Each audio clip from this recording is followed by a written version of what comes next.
Praise the Lord. ஹல்லேலூயா. ஹல்லேலூயா. நம்முடைய கர்த்தரும் மீட்பரும் இரட்சகருமாகிய இயேசு கிறிஸ்துவின் ஈடு எண்ணற்ற பரிசுத்தமுள்ள நாமத்தினாலே எல்ஷடாய் ஃபயர் மினிஸ்ட்ரிஸ் சார்பாக உங்கள் யாவருக்கும் உங்கள் அன்பின் வாழ்த்துக்களை தெரிவித்துக் கொள்கிறோம். ஆமென். கர்த்தர் நாமத்துக்கே மகிமை உண்டாகட்டும்.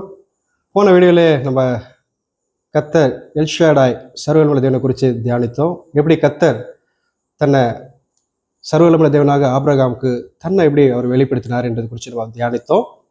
இந்த நாளிலும் அது தொடர்ச்சியாக இந்த நாளிலும் கர்த்தர் நம்மளுக்கு தியானத்துக்கென்று கர்த்தர் கொடுத்த வார்த்தையானது மீகா 7ஆம் அதிகாரம் 15வது வசனம். மீகா 7ஆம் அதிகாரம் 15வது வசனத்தை நீங்கள் பார்ப்பீங்கன்னா, நான் உங்களை அதிசயங்களை காணும்படி செய்வேன். அல்லேலூயா. கர்த்தர் இந்த நாளிலே கர்த்தர் உங்களை அதிசயங்களை காணும்படி செய்கிற தேவனாக இருக்கார். அவர் அதிசயங்களை செய்கிற அதிசயம் என்று பார்த்தா நம்மளால் கிரகிக்க முடியாத புத்தி கெட்டாத ஒரு காரியத்தை பேர் தான் அதிசயம். அதாவது beyond our description, beyond our understanding.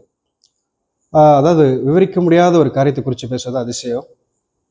ஏதோ தலைவலி ஜுரம் சுகமாயிட்டு என்று சொல்லுவது அதிசயம் இல்லை. நம்மளால் கிரகிக்க முடியாத, எண்ண முடியாத. ஆகவே தான் யோபு 9ஆம் அதிகாரம் 10ஆம் வசனத்தில் ஆராய்ந்து முடியாத பெரிய காரியங்களை எண்ணி முடியாத விஷயங்களே அவர் செய்கிறார் என்று நம்ம பார்க்குறோம்.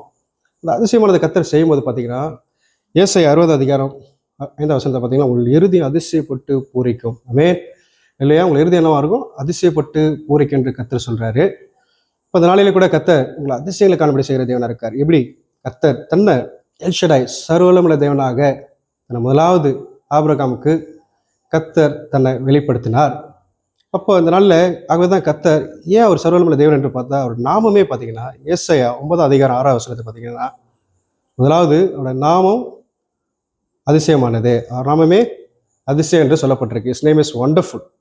அவர்தான் கர்த்ததாமே அதிசயம் செய்கிற தேவனாக இருக்கிறாரு. அவர் நாமமே அதிசயம், ஆச்சரியம்.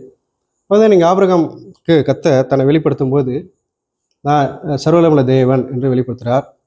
அதே நீங்கள் வந்து எரேமியா 32 அதிகாரம் 27 வசனத்தில் பார்த்தீங்கன்னா, நான் மாம்சமான யாருக்கும் தேவனாகிய கர்த்தர், என்னால் செய்யக்கூடாத அதிசயமான காரியம் ஒன்று உண்டோ என்று கர்த்தர் கேட்கிறார். அல்லேலூயா. அப்போ அவரால் செய்யக்கூடாத அதிசயமான காரியம் ஒன்றுமே கிடையாது. ஏன்னா அவர் நாமமே அதிசயம். ஆகவே தான் கர்த்தர் முதலாவது பார்த்தீங்கன்னா ஆபிரகாமுக்கு நீங்கள் ஆதியாகமம் 18ஆம் அதிகாரத்துக்கு நீங்கள் வரீங்களான்னா 14 கர்த்தரால் ஆகாத காரியம் உண்டோ என்று ஆபிரகாமை பார்த்து கேட்குறாரு. இப்போ ஆபிரகாம் எந்த சூழ்நிலை கேட்டார்ன்றா, மரித்து போன ஒரு நிலைமை, நம்பிக்கையற்ற ஒரு சூழ்நிலைமை, மரித்து போய் சரீர செத்தவராய் நம்பிக்கையற்ற ஒரு சூழ்நிலையில் அவர் கேட்குறாரு. இதனால கூட அது மாத்திரம் இல்லை, இன்னொரு பகுதியை நீங்கள் வருவீங்கன்னா மார்க்கு சுவிசேஷம் 5ஆம் அதிகாரத்துக்கு நீங்கள் வருவீங்கன்னா, மார்க் 5ல் எவ்விரு மகளை குறித்து நம்ம பார்க்கலாம். எவ்விரோட மகள், ஒரு வியாதியினால் அவஸ்தைப்பட்டு கொண்டிருக்கிற ஒரு மகள் இருக்கிறாங்க. அவர் இயேசு சாமிகிட்ட வந்து தன் விண்ணப்பத்தை சொல்றார், என் மகள் வந்து மரண அவஸ்தையாக இருக்கிறான்னு சொல்லி. அந்த நேரத்தில் ஒரு பக்கம் வேதிப்பட்டு அவஸ்தைப்படுற மகள் ஒரு பக்கம், இன்னொரு பக்கம் 12 வயதமாக பெரும்பாடுள்ள ஒரு ஸ்திரீ ஒரு பக்கம். அந்த பாடுல ஒரு பக்கம் 12 வயதுள்ள ஒரு மகள், ஒரு பக்கம் பார்த்தீங்கன்னா 12 வருடம் பெரும்பாடுள்ள ஒரு ஸ்திரீயை சிதைக்கிறாரு. அவருக்கு சுகத்தை கொடுத்து அந்த அம்மா வந்து விசுவாசத்தில் இயேசுசாமியை தொட்டும் போது ஒரு அதிசயத்தை அவங்க காண்கிறாங்க. அப்போ அந்த நேரத்தில் ஒரு பக்கம் அந்த காத்திருக்கிற நேரத்தில் எவரோட மகள் மறித்து விட்டார்னு சொல்லி அங்கேருந்து ஒரு செய்தி வருது.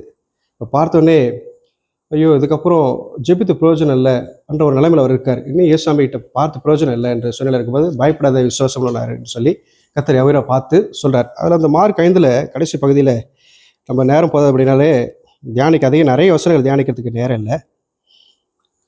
மார்க் 5ஆம் அதிகாரம் 45 பார்த்தீங்கன்னா, உடனே சிறுப்பெண் எழுந்து நடந்தால், அவள் 12 வயதுள்ளவளாக இருந்தால், அவர்கள் மிகுந்த ஆச்சரியப்பட்டு பிரமித்தார்கள். ஏன் பிரமித்தார்கள்? கர்த்தர் தானே. அதனால அவர் மரித்து போன எவருடைய மகளை கர்த்தர் உயிர் பெற்றார். அப்படியே தான் ஆபிரகாமுக்கு கூட கர்த்தர் மரித்து போன ஒரு சரீரம், நம்பிக்கையற்ற ஒரு சூழ்நிலையில் அவர் இருக்கும்போது கர்த்தர் ஆபிரகாமுக்கு, அதுதான் இந்த நாளில் கூட உங்கள் வாழ்க்கை கூட மரித்ததாய் காணப்படுற எந்த ஒரு காரியமாக இருக்கட்டும், வியாதியாக இருக்கட்டும், மரித்து போன நிலைமை, இனி நம்பிக்கையே இல்லை, நீ இயேசுசாமிகிட்ட ஜெபம் பண்ணி என்ன இருக்குது, இன்னும் ஜெபித்தாலும் எந்த ஒரு காரியம் நடக்காது, ஆண்டவர்கிட்ட நம்ம ஜெபம் பண்ணியிருக்கிறோம், இன்னும் விண்ணப்பம் பண்ணியும் நம்மளுக்கு இன்னும் நடக்குமோ என்ற ஒரு காரியத்தில் நம்ம யோசித்து கொண்டு இருக்கலாம். கர்த்தர் மரித்த எந்த காரியத்தை உயிர்ப்பிக்கிற தேவன், அதிசயம் செய்கிற காரியம், அதிசயங்கள் நடப்பிக்கிற சர்வவல்லமையுள்ள தேவனாக இருக்கார். அதே போல் பார்த்தீங்கன்னா, நீங்கள் நீங்கள் இன்னொரு பகுதியை பார்க்கலாம். இயேசுசாமிக்கு மிகுந்த அருமையான ஒரு நண்பர் லாசரை குறித்து நம்ம பார்க்கலாம்.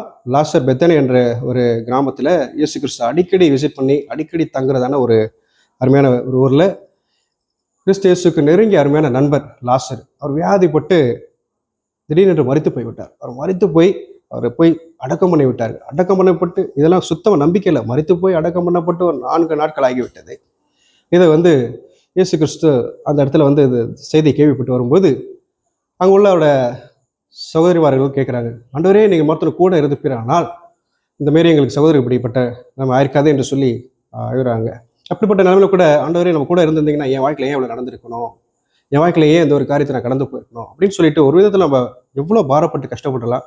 கத்தர் அந்த கல்லை புரட்டி போட்டு மரித்த லாசர்வை கத்தர் தாமே அழுகி போன நிலைமையாக இருந்தாலும், மரித்து போன நிலைமையாக இருந்தாலும் கத்தர் விலை கொண்டது. அல்லேலூயா. கத்தர் சர்வவல்லமை தேவன். ஆகவே தான் கத்தர் நான் மாம்சமான யாருக்கும் தேவனாய் கத்தர் என்னால் செய்யக்கூடாத சிவன காரியம் ஒன்றுமே இல்லை சொல்றாரு.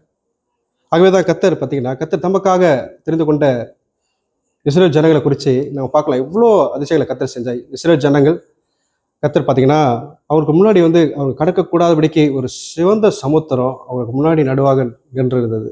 அது போல நம்ம வாழ்க்கையில கூட இதுக்கு பிறகு கடக்க முடியாது, கடந்து போகவே முடியாது என்று எந்த ஒரு தடையா இருக்கலாம். கத்தர் தாமே அங்கே நின்று சிவந்த சமுத்திரத்தை பிளந்த ஜீவன தேவனாய் கத்தர் நம்ம மத்தியில் இருக்கிறார். அல்லேலூயா. அவர் சர்வவல்லமை தேவனாக இருக்கிறார். அவரால் செய்யக்கூடாது சொன்ன காரியம் இல்லை.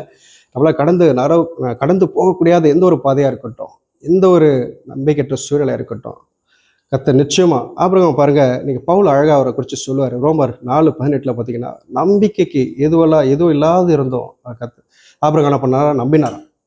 நம்பத்தக்க எந்த ஒரு சூழ்நிலை இல்லை, அவர் சர்வவல்லமை தேவன் வாக்குத்தத்தம் பண்ணினவர் சர்வவல்லமை தேவன் சொல்லி அவர் நம்பினார். அவே கத்தர் வாழ்க்கையில பெரிய அதிசயத்தை கத்தர் செய்தார். அல்லேலூயா. அதே போல சிவந்த சமுத்திரத்தை 2ஆக பிளந்த ஜீவன தேவனாய் கத்தர் மத்தியில எந்த ஒரு இதுவாக இருக்கட்டும், எந்த ஒரு எரிகோ மதிலாக இருக்கட்டும், தடை சுவராக இருக்கட்டும், கத்தரை தகர்த்து உடை தெரிவார் அந்த நாளில கூட.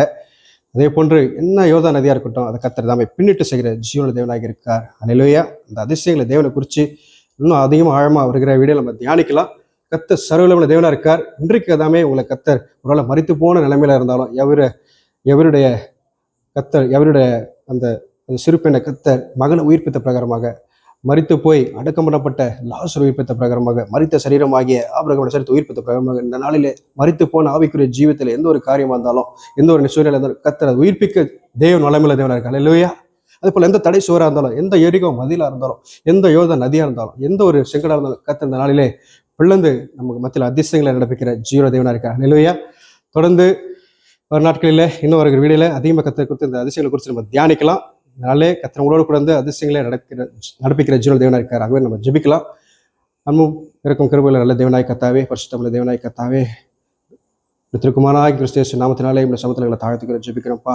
நீ ஒருவரை அதிசயங்களை செய்கிற தேவனாக இருக்கிறீரப்பா. அமலை செய்யக்கூடாது சொன்ன காரியம் ஒன்றும் இல்லப்பா.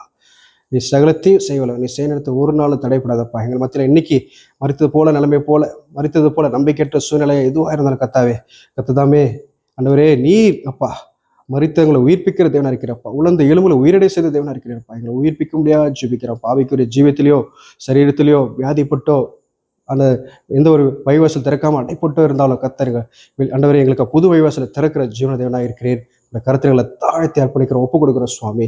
நீங்கள் அதிசயங்களை காணுபடி செய்கிற தேவனாக இருக்கிறேன். இஸ்ரேல் தேவனாய் கத்தர் இஸ்ரேல் ஜனங்களுக்கு அதிசயங்களை நடப்பித்த அதே தேவனாய் கத்தர் இன்னைக்கு எங்கள் மத்தியில் நீ இருக்கிறதுக்கு ஸ்தோத்திரப்பா. நீங்களே எங்கள் மத்தியில் அதிசயங்களை செய்கிறவருமா இருக்கிறது கஷ்டத்தரம். நீங்க அதிசயம் ஆகவே நாளிலே ஒவ்வொருவரும் நீ அதிசயங்களை காணுபடி செய்வது கஷ்டத்தரும். பிரச்சனமா இயேசு நாமத்தினாலே ஜெபத்தை எடுக்கிறோம். ஆமென். God bless you. Praise the Lord. Hallelujah.